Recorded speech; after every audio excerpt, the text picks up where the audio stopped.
Smoother than nice. Let's kick it back for this next one.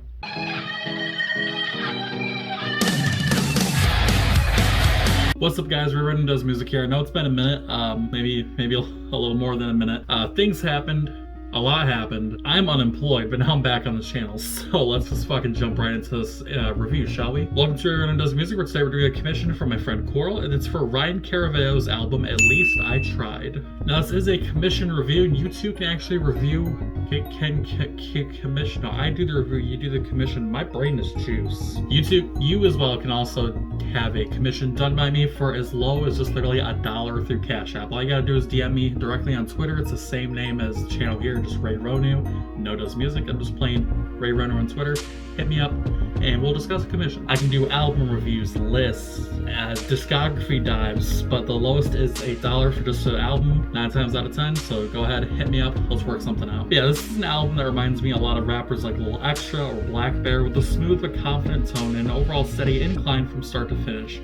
It's best to describe the album in steps, really. There's not really a sort of intro I can really do for this album, so let's just jump straight into the review. I think a good introduction track outside of the order of listing would be In My Own Skin. This song not only gives a look into the background of Ryan, but it provides the best look at his flow and background instrumentals as well as a rapper. Looking at the beats in general, it takes a minute for the percussion to really hit, but it does at just the right time, complementing the rap in a way that captures the song's momentum and doubles it, while also keeping the speed subdued. It's a faster pace without sacrificing the actual speed and forcing the song to get faster as it goes on, but the momentum is picking up here. The actual song itself talks about growing up with his background and surroundings, the difficulties around that being the focus. It's a powerful track that shows you more perspective on the drive behind Ryan, and I like that the song gives you a peek into his life and a sort of come up. It explains in a very suffice way, I believe is the right wording there, basically super quick way, why he is where he is, why he's doing what he's doing, because he had hell of a time growing up and now he's here to take control. I mentioned his flow there for a moment. Let's bring it back. He manages to pull off the rare feat of keeping essentially the same tone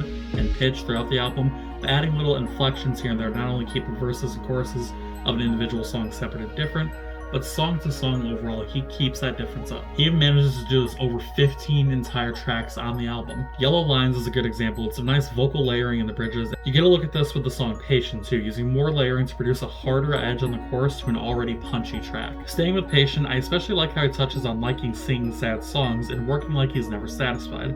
It's a good couple of lines that further lays groundwork for his character as both a person and a rapper. Like I said just a second ago, he's fighting and clawing, but he's already worked his way up to the top, so now he's fighting and clawing to stay on top. One of my personal favorite moments on the album is the bait and switch song Bubbles, which seems positive at first until you look at the lyrics, where it reveals a more melancholy underbelly.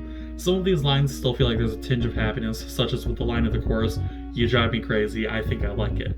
Right after that, he talks about fighting with this person. Then it's liking how the bubbles look while he's drowning. It's a classic case of something close to Stockholm Syndrome, finding some form of twisted love inside of a fucked up situation. To combo with this, there's even some spiteful sad boy vibes on the song Numb, where it's good energy one second, then he talks about feeling numb and how it's something he's just used to. Ryan Caraveo is just one of those people who can portray sadness under a layer of thin c'est la vie vibes and make it bang. For being a longer album, coming up on 50 minutes nearly, At Least I Tried has a good amount of different sounds, especially in the instrumental department. To keep things different enough to reward repeat listeners, there's stuff like the closing track Takedown, for example, sounding different than the majority of the other present songs. You can say the same about the vocally unique track towards the middle, Pumpkin Pie. I mentioned momentum earlier, and even in a slower song like Takedown, he keeps the beats and the vocals balanced in such a way that even when it slows in a noticeable way for the chorus in terms of his singing, the beats in the background keep up the speed to settle into one overall trajectory, and it only repeats as the verses of the song go on. While there are some differences and they outweigh what I'm about to talk about, there is the underlying and somewhat unavoidable repetitivity that comes with this type of rapping, and it's in that sense that eventually you feel like you're hearing the same thing over and over.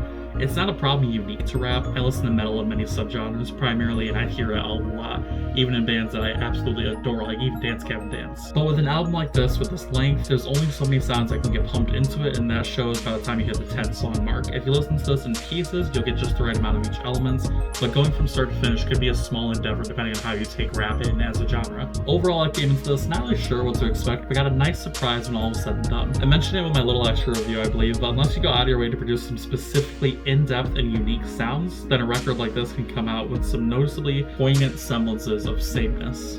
I made a point to save that note until the end though, because at its core, this is an album that manages to have enough of everything you'd want from a low-key rap album to keep you listening. After giving some of his other music some listens, I can also say that this album stands out as the one to go to if you're a new fan. If you don't want to start right at the beginning of a discography, you can jump to this album. It's a good introductory piece. For these reasons and the reasons listed above, At Least I Tried by Ryan Caraveo gets a 7.1 out of 10. And that's the review. Let me know what you guys think down in the comment section below. Who are some rappers that deserve some more hype than they have, whether they be slow, big, underrated, whatever level they are. And like I said, if you two want to get a commission from me, get this, have me stutter over the video and have me do a complete video with a script like this, DM me on Twitter at RayRonu. We can work something out. Hope you're having a good day. Hope you're staying hydrated. I'll see you next time. See ya.